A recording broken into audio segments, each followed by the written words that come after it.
All right.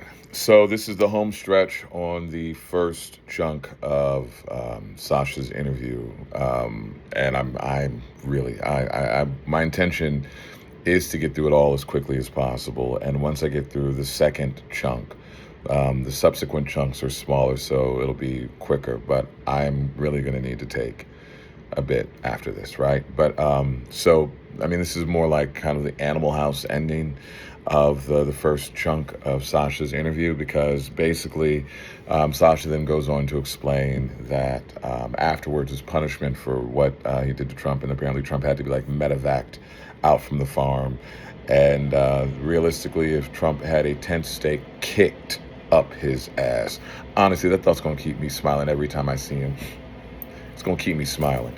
But anyways, apparently the result was Sasha was then beaten and used as punishment. One point he even mentions getting peed on, and at that point thanking the person who peed on him for not beating him before they hauled off and clocked him in the head. Like, suffice it to say that throughout the course of this, now this is me trying to recap about an hour and 20 of interview, and this is, like I said, that's an hour and 20 out of about 5 or 6 hours.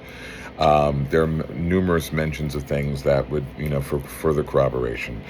Times that police were notified and brought in, times that CPS was notified and brought in. So if we need to do the homework to really verify what Sasha's saying, he's leaving all the breadcrumbs there, and you can't really ask for much more than that. He does state that not only was Trump amongst the meanest of the people who were there at these fucked up eyes wide shut parties, right?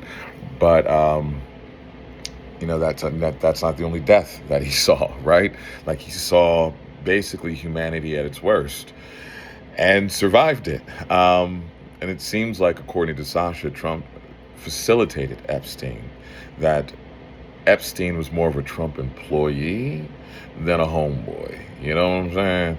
And that it wasn't just Epstein that Trump worked, or it wasn't just Trump that Epstein worked for, but kind of just people on that kind of level who had, I guess, money to spend and saw lives as disposable, which clearly he still does, right? One of the things that Sasha points out is that it seemed that Trump's kink in itself was cruelty, right? Just doing things to see, to fuck with people, to hurt people, to cause pain, just for the joy of causing pain. He mentions that at one point, he remembers Trump in particular basically like just choking him out, like just, basically taking him to the point of death.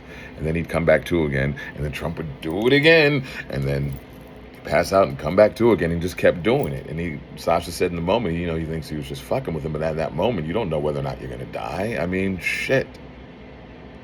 This is who's currently leading us further and further into the abyss. And yeah, I know that there's more, and I'm a man of my word, right? I said I'm going to do it, so I'm going to do it. I'm going to listen so y'all don't have to, but god damn. Fuck, I need a hug.